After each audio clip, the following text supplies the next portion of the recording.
Muito bem, queridos, excelente dia para você. Como é que você está hoje? Deus abençoe rica e poderosamente, em nome de Jesus.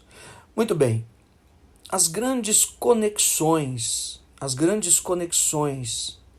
que Deus presenteou Davi até que ele fosse constituído o grande rei de Israel, partindo de um pastor de ovelhas em Belém, que não havia sido contado na mesa com seus irmãos quando da chegada do profeta Samuel, até o grande rei ungido em Hebrom por 7 anos e depois reinando em Jerusalém por mais de 33 anos. Essa porção de Davi ela é grandiosa e significativa. E Deus deu a ele, então, caminhos e conexões que realmente iriam fazer a diferença na sua vida para prepará-lo para essa dimensão de desafio, de conquistas, de lutas, de realizações. Nós vemos relatos nos Salmos dos dias de angústia, de perplexidade, de assolação, dos dias de perigos, de morte, tudo que Davi viveu, e de como realmente ele estabeleceu um vínculo de aliança grandioso com Deus, que sempre norteou os seus caminhos, né? Então as conexões, elas são muito importantes. Deus nos conecta com pessoas, famílias, irmãos na igreja, profissionais, enfim, relacionamentos em todas as áreas. E isso é muito significativo. Conexão é uma palavra mais na moda, né? Para um âmbito de desenvolvimento de relacionamentos, e a gente não se limitar e ter o coração aberto mesmo para essa pluralidade de relacionamentos, vamos dizer uma palavra mais, multifacetários assim, e que muitas vezes, não sei a sua realidade, mas eu, há muito tempo, tinha muita dificuldade em níveis de conexões, de relacionamentos, vivia mais fechado dentro de uma bolha e isso é muito ruim. E por isso, essa iniciativa de ministrarmos essas 7 grandes conexões de Davi. E falamos sobre a conexão de Davi com o profeta Samuel, a unção, a referência. Falamos sobre a conexão com o rei Saul, para que a sucessão do reino fosse ativada e habilitada, não sem perigos ou riscos, não é? Mas foi o caminho de Deus e Deus preservou Davi. Davi depois se conecta com o gigante Golias, parece um contrassenso, mas é de fato o caminho de Deus, porque ali naquele grande desafio Deus iria fazer brilhar essa luz, né, do propósito que Deus tinha na vida dele como indicado e já ungido, né, para ser o rei. Depois nós vemos Davi com Abimeleque, que é o sacerdote, com o rei Aquis, que era o rei, imagine, dos próprios filisteus, com Jonatas, né, que era um príncipe, ou seja, Davi sempre teve grandes conexões. Príncipes, reis, os maiores gigantes, o maior profeta, grandes conexões mesmo, que seriam caminhos de relacionamentos que Deus ia fazer com que ficasse marcado na vida dele, em sua história, episódios muito significativos de ensinamento, de aprendizado, de superação e de formação, de confronto com deformações, para que ele realmente não fosse roubado. Eu gosto muito da palavra de Apocalipse 3:7, né, da carta da igreja a Filadélfia, que diz assim: ao anjo da igreja em Filadélfia escreve: estas coisas diz o santo, o verdadeiro, aquele que tem a chave de Davi, que abre e ninguém fechará, e fecha e ninguém abrirá. Ou seja, Davi tinha uma chave. Agora, o Apocalipse mostra que essa chave, ela estava com o Senhor Jesus, ou quem tem essa chave, o detentor dessa chave, o dono dessa chave, é o Senhor. Talvez não seja a melhor maneira de se colocar, mas é como que se Davi tivesse usado essa chave, mas essa chave pertencia de fato ao Senhor Jesus. E nós temos ministrado na igreja, né, as 7 igrejas, e acabou ligando com os 7 espíritos e esse mover, e é daí que veio essa mensagem que o Senhor colocou no meu coração, dessas 7 conexões de Davi. E diante dessas 7 conexões, já mencionei 6, sem dúvida nenhuma, Davi estava conectado pela fé ou na esperança da manifestação do Messias, ele estava ligado e conectado com Jesus. Aqueles que morreram no Velho Testamento na esperança da graça, ou morreram na esperança do Messias, também são alcançados retroativamente pelo poder do sangue da cruz. E isso é de uma profundidade, uma dimensão incrível. Aqueles que morreram na esperança do Messias são alcançados pelo sangue da cruz. Nós que morremos conscientes, que morrermos, né, conscientes, ou aqueles todos que já partiram, conscientes do sangue derramado na cruz, uns pela esperança do sangue da cruz, nós pela consciência do sangue derramado na cruz. Olha que coisa incrível. Somos também alcançados com ele para a remissão dos pecados e estarmos religados com Deus. Isso se ele não voltar antes que nessa nossa geração, claro. Então isso é grandioso. E Davi estava conectado com Jesus, gente.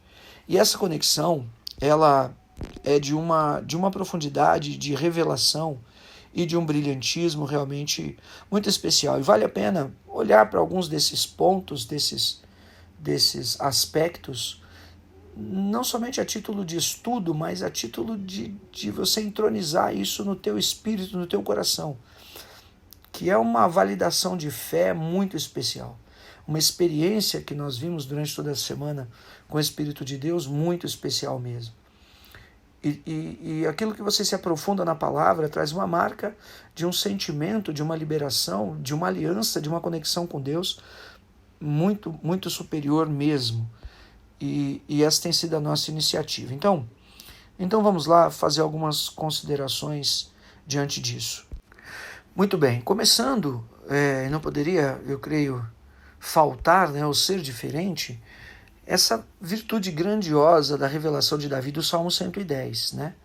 O Salmo 110, Salmo de Davi, mostra a revelação do Espírito Santo na vida de Davi, falando sobre o Senhor Jesus. Salmo 110, 1, disse o Senhor ao meu Senhor, assenta-te à minha direita até que eu ponha os teus inimigos debaixo dos teus pés. Meu Deus! Davi viu, ou foi trazida em sua boca, em seu entendimento, um diálogo entre o pai e o filho na eternidade, onde o pai dizia ao filho, assenta-te à minha direita até que eu ponha os inimigos debaixo dos seus pés. Palavra essa que vai ser depois referendada no livro de Atos dos Apóstolos, né? Então, essa relação de Davi com Jesus, ela se estabelece nessa visão profética, nessa revelação e nessa profecia já estabelecida no coração de Davi. Israel desde sempre esperou o Messias, esperava já pelo Messias, né? Já se esperava pelo Messias. Eles sabiam, Deus levantaria um outro Moisés, grandioso libertador, como Moisés libertou do Egito. Eles sabiam também, Deus levantaria um outro Josué, conquistador de Canaã. Eles sabiam, e Israel sempre viveu diante dessa perspectiva, tanto que o diabo sempre teve a prejudicar, não é? Abraão, a mulher era estéril, uma confusão danada, depois Isaac e Jacó, perseguições, né? Matou até o próprio Abel por conta dessa visão de Gênesis 3,15, de que o descendente da mulher, né? E os teólogos apontam que Satanás levou essa destruição para Abel, porque ele temia ser Abel, né? Aquele que levou primícias diante do Senhor, foi aceito diante do Senhor. Temia que ele fosse esse descendente da mulher que viesse a destruir. Então essa conexão de Davi com Jesus, na profecia, na revelação, na autoridade, na unção do Espírito, é uma coisa realmente grandiosa e que nós temos que observar. Disse, né, coloca os inimigos debaixo dos teus pés. Jesus foi assunto aos céus e de fato isso aconteceu. O apóstolo Paulo fala naquela oração grandiosa de Efésios, no capítulo 1, né, iluminados os olhos do vosso coração para saberes qual a grandeza, a esperança do vosso chamamento, né? E depois ele diz no versículo 19 e 20 que ele sujeitou aos seus pés a principados e potestades e nós estamos com ele. E Davi tem essa visão e assim eu creio esse início dessa relação com o próprio Senhor que haveria de se estabelecer, não é? Davi não construiu o templo, mas ele viria ajuntar com todas as suas guerras tudo que era necessário para que o templo, que era um grande propósito de Deus, fosse construído, né? Então, é realmente muito precioso. E assim segue, né? E a revelação que a gente entende do livro de Isaías, no capítulo 11, o versículo 1, né? Do tronco de Jessé, ou seja, da raiz de Jessé sairá um rebento e as suas raízes um renovo. Era o Senhor, né? Era a profecia realmente da manifestação do Senhor Jesus. Repousará sobre ele o Espírito do Senhor, Espírito de sabedoria e entendimento, ou seja, os 7 Espíritos de Deus. Deleitar-se-á no temor do Senhor, não julgará segundo a sua vista, não julgará julgará com justiça os pobres, a justiça será o cinto dos seus lombos e a fidelidade o cinto dos seus rins, e assim segue essa profecia, e a gente entende de Isaías 11 que era realmente a promessa da tribo, da descendência de Davi que viria a manifestação do Messias. Então, dessa revelação de Isaías, né, do tronco de Jessé, viria essa manifestação para continuidade perpétua do trono de Davi, né? Depois, Mateus, no capítulo 1, versículo 1, também fala exatamente que Jesus é o filho de Davi, né? Ele mostra claramente Jesus, filho de Davi, e chama, né, atribui Jesus como filho de Davi. Uma vez José, que desposou Maria quando estava já grávida de Jesus pelo poder do Espírito Santo, Lucas 2,4 diz que José era da casa e família de Davi. Então Jesus vem dessa família e está nessa conexão muito, muito especial. Até eu pensando nessa relação, né, consanguínea, ou principalmente da questão da tribo, que era a tribo de Judá, que era a tribo que vinha Davi, fui dar uma olhada nesse testemunho de José, e é muito especial. E eu queria mencionar isso, né, dessa história de José, porque não é um personagem que a gente explora ou fala muitas vezes, mas olha só a grandeza do instrumento de Deus que José, né, que depois desposa Maria, ele tem como fundamental, dentro desse contexto de Jesus, filho de Davi, descendente da tribo de Judá, passa por José. Aqui em Mateus, no capítulo 1, né, versículo 19, mas José, seu esposo, sendo justo e não a querendo infamar, resolveu deixá-la secretamente, ou seja, José amava Maria, ele sabia da gravidez, ele não quis difamá-la, ele não quis levar adiante aquilo e deixou em secreto, né? Assumindo aquela responsabilidade. Veja, versículo 20. Enquanto ponderava nestas coisas, eis que lhe apareceu em sonho um anjo do Senhor, dizendo: José, filho de Davi, não temas receber Maria, tua mulher, porque o que nela foi gerado é do Espírito Santo. Ela dará à luz um filho e lhe porás o nome de Jesus, porque ele salvará o seu povo dos pecados deles. Ora, tudo isso aconteceu para que se cumprisse a escritura que fora dito pelo Senhor, por intermédio do profeta: a virgem conceberá, dará à luz o filho e será chamado Emanuel, que é Deus conosco. Veja, José foi alertado em sonho por um anjo para que ele realmente compreendesse a grandeza do que estava nas suas mãos, né? Diante do que ele estava, despertado José do sono, fez como ordenara o anjo, recebeu a sua mulher. Eles tinham, vamos dizer, uma espécie de acordo, né, para um casamento, como um noivado. E depois aquela família entregava aquela noiva. Maria já estava grávida. E José, ele anui aquele conselho, ele já havia sido orientado espiritualmente, ele não queria difamá-la de maneira nenhuma. Contudo, não a conheceu enquanto ela não deu à luz ao seu filho. E ele vai e pôs o nome de Jesus, ou seja, a grandeza de José, nessa direção de Deus, da tribo de Judá, corrobora para essa virtude grandiosa de Jesus viesse realmente da tribo de Judá. E eu até coloquei uma conclusão assim. E essa conclusão seria o seguinte: Davi da tribo de Judá, derruba o gigante Golias. José, descendente de Davi, da tribo de Judá, derruba o gigante do preconceito, recebendo Maria, grávida de Jesus. Então é impressionante como José ele tem que derrubar mesmo esse gigante por cima de toda a sua crença da lei, da sua condição como homem, não é? Essa questão da gravidez virginal de Maria, você já deve ter se deparado com isso, é um dos principais apelos dos judeus, não é? Na tentativa de desmoralizar a manifestação de Jesus como Messias, descredibilizando exatamente Maria por conta disso. Então a grandeza de José, esposo de Maria, né? Entre aspas, pai de Jesus,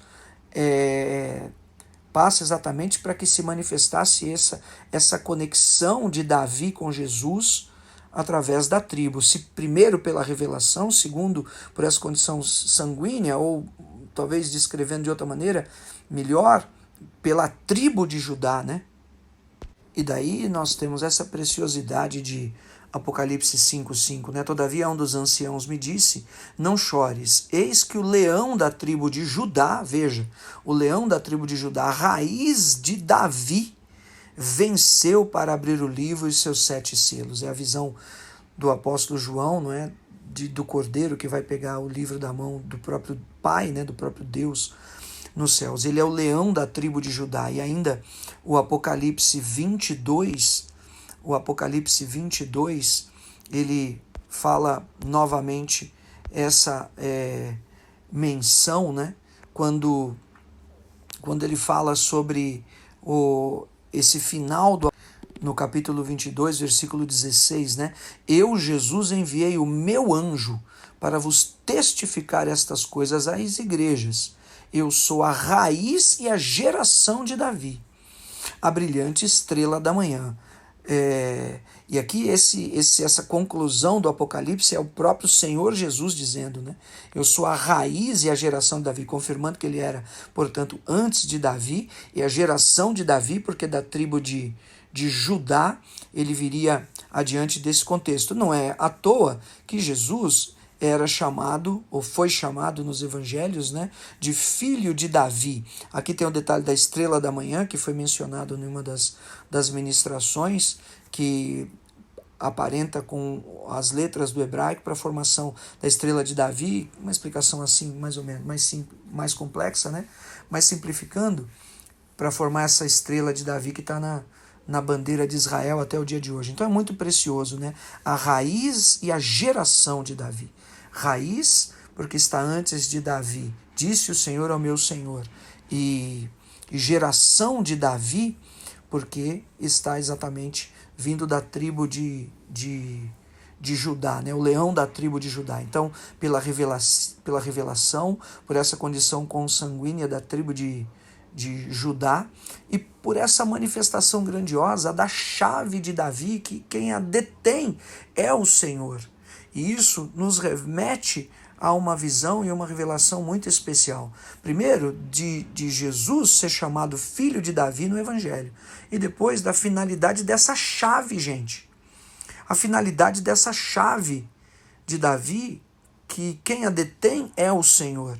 Então veja, os evangelhos mencionam isso, né? Inclusive a cura do cego de Jericó, Lucas 18, mas alguns textos falam, né, dos outros 2 cegos também, que gritavam desesperadamente chamando Jesus filho de Davi.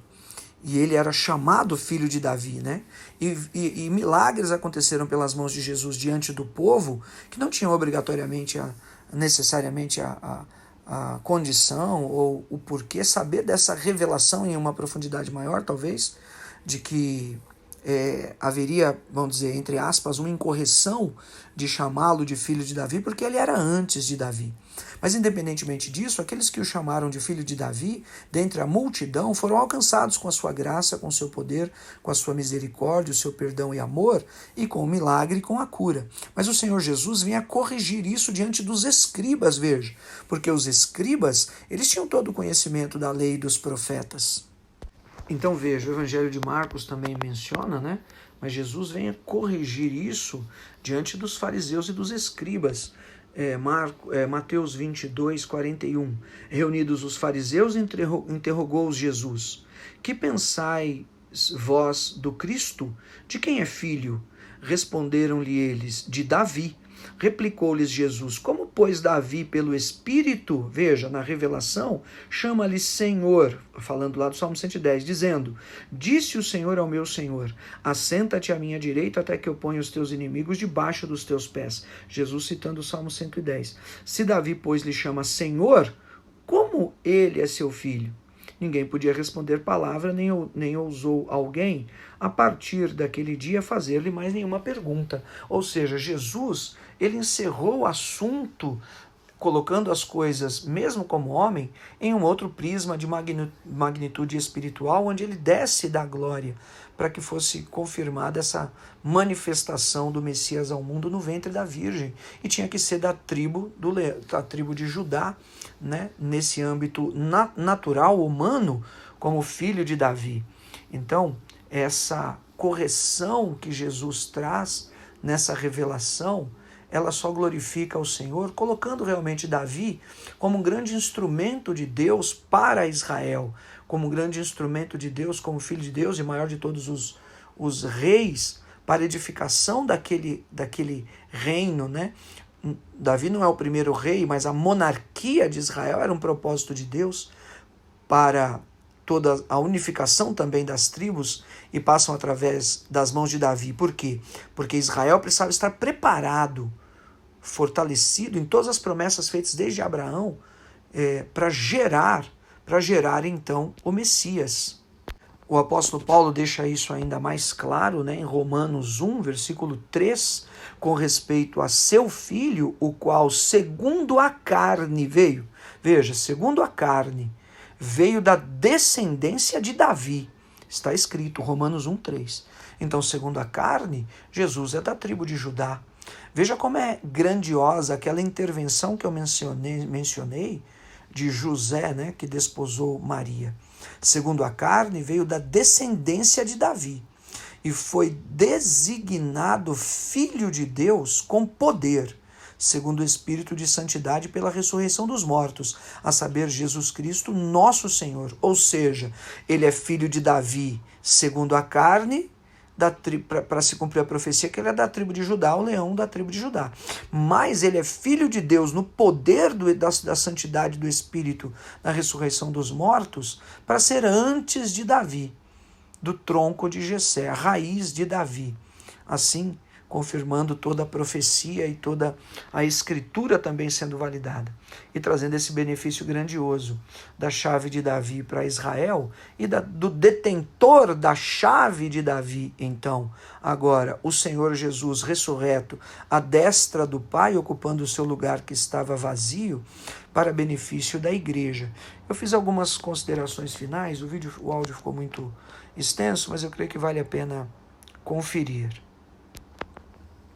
Diante disso, impressionante também, né? A gente não pode deixar de citar Amós no capítulo 9, versículo 11.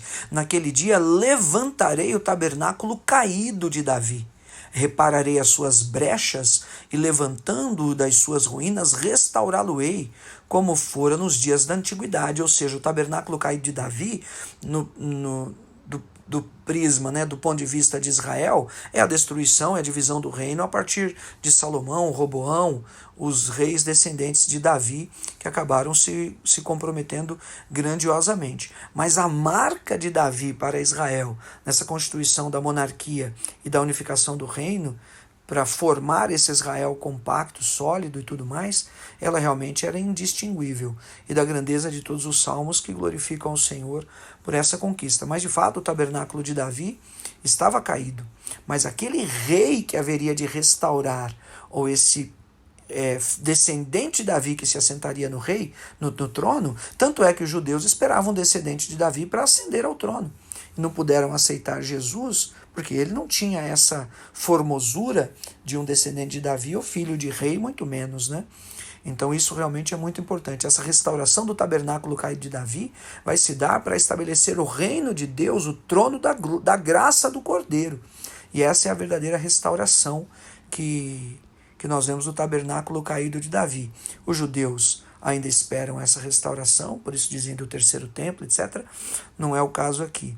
Mas nós sabemos realmente que essa restauração do tabernáculo caído de Davi, ela se cumpre na manifestação da cruz. E essa revelação, para judeus, confusão para nós, revelação se torna a virtude que alcançamos a graça do Senhor pela fé. Enfim, gente, diante disso, essas considerações que eu acho muito importantes seriam as seguintes. Davi unificou um reino. Davi unificou o reino. Jesus inaugurou um novo reino. Um reino que não é desse mundo. Davi juntou para construir o templo para o povo em Jerusalém. Davi juntou realmente para construir o templo. Jesus não. Jesus destruiu o templo para construir uma nação de todos os povos. Jesus disse, em 3 dias destruirei esse templo, falando aquela palavra tão controversa do Evangelho de João. Destruiu o templo para construir uma nação de todos os povos. Davi não pôde construir o templo porque suas mãos pingavam sangue, até mesmo sangue de inocente.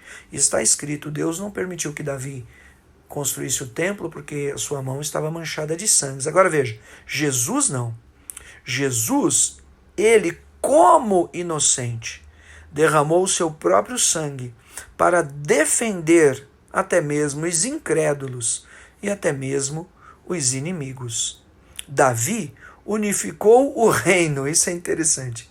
Davi unificou o reino, mas depois destruiu o trono, não é? Nós vemos a semente do mal que acabou ficando dentro de algumas atitudes assim lastimáveis de Davi. Então ele unifica o reino, mas depois destrói o trono. Davi destruiu o trono e dividiu o reino que ele mesmo havia edificado. Não ele, mas a sua descendência próxima. Salomão tem 1000 mulheres e sacrifica a demônios nos altos, Depois Roboão é onde vem essa divisão. Jesus não. Jesus destruiu o véu para acabar com a inimizade entre os povos, a grandeza da santidade do Senhor. Davi se sentou na mesa diante dos inimigos. Jesus morreu na cruz, sendo zombado pelos pecadores. Jesus não podia ser filho de Davi, porque ele era antes de Davi. Moral da história. Gente, a chave, é uma frase minha, sem juízo de valores, entre aspas, estava emprestada para Davi. O dono mesmo da chave era Jesus. Essa é uma definição minha particular, não precisa de tomar como correta. Mas a chave estava emprestada para Davi. O dono mesmo da chave era Jesus. E para mim, sabe qual é a moral da história? É que a chave na mão de Davi, ela só servia para abrir as portas para Israel. E de fato serviu e abriu mesmo. Davi é incrível, sem precedentes. Na mão de Davi só abre para Israel. Na mão de Davi derruba gigantes. Agora, Davi derruba gigante, mas Jesus esmaga a cabeça de Satanás. Percebe a diferença de grandezas? Davi, detentor da revelação do Cristo, derruba gigantes. Mas Jesus, o próprio, ele esmaga a cabeça de Satanás. Na mão do dono da casa, ela serve você, serve para colocar você e eu para dentro da vida eterna. Então Davi foi usado para o judeu não perecer.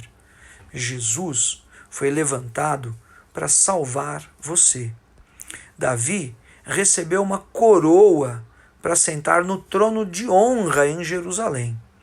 Em Jerusalém, Jesus recebeu uma coroa de espinhos para morrer na cruz e colocar em honra aquele que nele crê. O sepulcro de Davi, em Jerusalém, hospeda até hoje os seus ossos, mas o sepulcro de Jesus está vazio. Talvez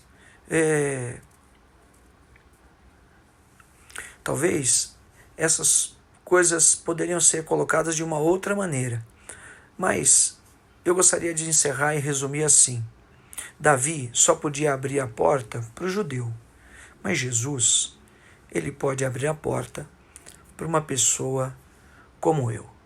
Amém? Queridos, fiquem com Deus, em nome de Jesus. Aproveita, é um estudo importante que vai te fazer pensar e meditar e crescer na fé. Assim eu creio, esse é o nosso objetivo, em nome de Jesus. Fica com Deus.